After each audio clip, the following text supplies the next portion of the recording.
اچھا، پاکستان کے اندر جو مختلف کنٹراڈکشنز ہیں، سویلین اور ملٹری فورسز کے درمیان بھی کنٹراڈکشن ہے، جو شروع سے لے کر ایوب خان کے 10-11 سال تھے، ضیاء الحق صاحب کے 10-11 سال تھے، پھر مشرف صاحب کے 8-10 سال تھے۔ ایک جو اپنا جو دکھ رہا ہے کہ جو فنڈامنٹلسٹ فورسز اور لبرلز کے درمیان ایک کنٹراڈکشن ہے۔ ایک کافی عرصے سے ہم نے دیکھا کہ سقوط ڈھاکہ سے پہلے بھی ہم دیکھتے ہیں کہ ایک فیڈریشن اور فیڈریٹنگ یونٹس یا پروونسز کے درمیان ایک کنٹراڈکشن ہے۔ پھر اس کے بعد ہم دیکھتے ہیں کہ ایک چھوٹے صوبوں کی پنجاب کے ساتھ ایک کنٹراڈکشنز ہے، پونم وغیرہ بنی ہوئی ہے۔ آپ ان کنٹراڈکشنز کو کس طرح انالائز کرتے ہیں؟ دیکھیے، کنٹراڈکشنز شروع ہوتی ہیں آئین کی خلاف ورزی سے، آئین کی پاسداری کی نفی کرنے سے۔ 1973 کا کنسنسس کانسٹیٹیوشن تھا، اتفاق رائے سے منظور ہوا۔ جیسے ہی منظور ہوا، بھٹو صاحب نے ایمرجنسی نافذ کر دی ملک کے اندر۔ کانسٹیٹیوشن جو تھا وہ طاق نسیہ کی زینت بن گیا۔ یہ کنٹراڈکشن ہے، یہاں سے کنٹراڈکشن شروع ہوتی ہے۔ پھر آئین کے اندر 8ویں ترمیم کا تو ذکر آتا ہے، 7 ترمیمیں بھٹو صاحب نے خود کی ہیں، پیپلز پارٹی نے کی ہیں، اور یک طرفہ یونیلیٹرلی کی ہیں۔ سب نے اس پر احتجاج کیا ہے، پوری اپوزیشن نے جس نے 73 کا دستور بنایا تھا، انہوں نے اس پر احتجاج کیا کہ یہ یک طرفہ ترمیمیں ہو رہی ہیں۔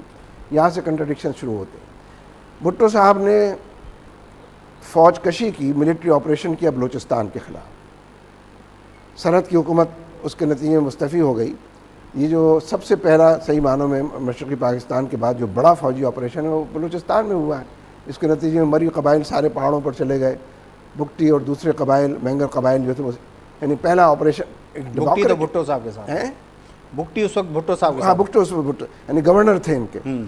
تو اگر بھٹو صاحب ایک ڈیموکریٹ تھے اور انہوں نے سب کے ساتھ مل کر ایک بڑا کارنامہ انجام دیا تھا 73 کا کانسٹیٹیوشن، تو پھر اس کانسٹیٹیوشن کی نفی بھی انہوں نے ہی کی ایمرجنسی لگا کر، اس کو سرے سے عمل داری میں نہیں رہنے دیا، اور پھر فوجی آپریشن بھی کیا، جس کے نتیجے میں دونوں چھوٹے صوبوں میں اگر مرکز کے خلاف بغاوت پیدا ہوئی ہے تو بھٹو صاحب اس کے ذمہ دار تھے، اور ان کے رویے اور ان کا کنڈکٹ اس کا ذمہ دار تھا۔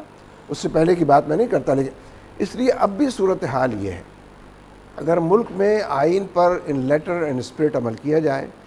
دیکھیں نا، کوانٹم جو ہے صوبائی خود مختاری کا، وہ تو اب زیر بحث آیا ہے، ورنہ پہلے تو لوگ کہتے تھے کہ جو کچھ ہے وہ دے دیا جائے، ہم کو نہیں دیا گیا۔ ان کو کانکرنٹ لسٹ کی بات تو بعد میں آتی ہے نا، لیکن اگر بلوچوں کو یا پشتونوں کو یا سندھیوں کو اس آئین، سندھیوں کو تو پھر بھی کچھ ملا ہے، اس لیے کہ سندھ میں حکومت مرکزی کی حکومت رہی ہے عام طور پر، جو مرکز میں جس کی حکومت تھی سندھ میں بھی اسی کو، تو اس کو کچھ نہ کچھ ملا ہے۔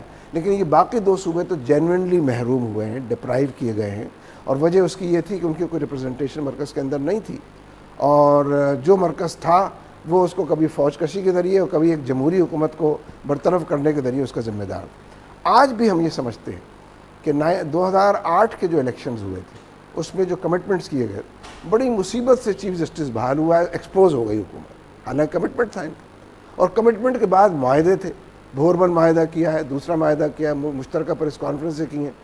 پہلے کہتے تھے کہ ایک ایگزیکٹو آرڈر سے بحال نہیں ہو سکتا، حالانکہ ایگزیکٹو آرڈر سے رہا ہو گیا تھا۔ وہ وزیر اعظم نے فلور آف دی ہاؤس پر کہا کہ میں آج رہا کرتا ہوں چیف جسٹس۔ اگلا جملہ اگر وہ یہ کہتے کہ میں بحال کرتا ہوں تو ایگزیکٹ، لیکن کہتے تھے نہیں، پارلیمنٹ کرے گی، پارلیمنٹ نے نہیں کیا اس کو۔ تو اس لیے بحث یہاں سے شروع ہوتی ہے، اور محرومی کنٹراڈکشن یہاں سے شروع ہوتے ہیں کہ آپ اپنے کمٹمنٹس کو آنر نہ کریں، اپنے وعدوں کو پورا نہ کریں۔ آپ کہتے ہیں کہ آئین پہ عمل درآمد ہو تو سارے کنٹراڈکشنز ریزالو کیے جا سکتے ہیں؟ بالکل بے نظیر۔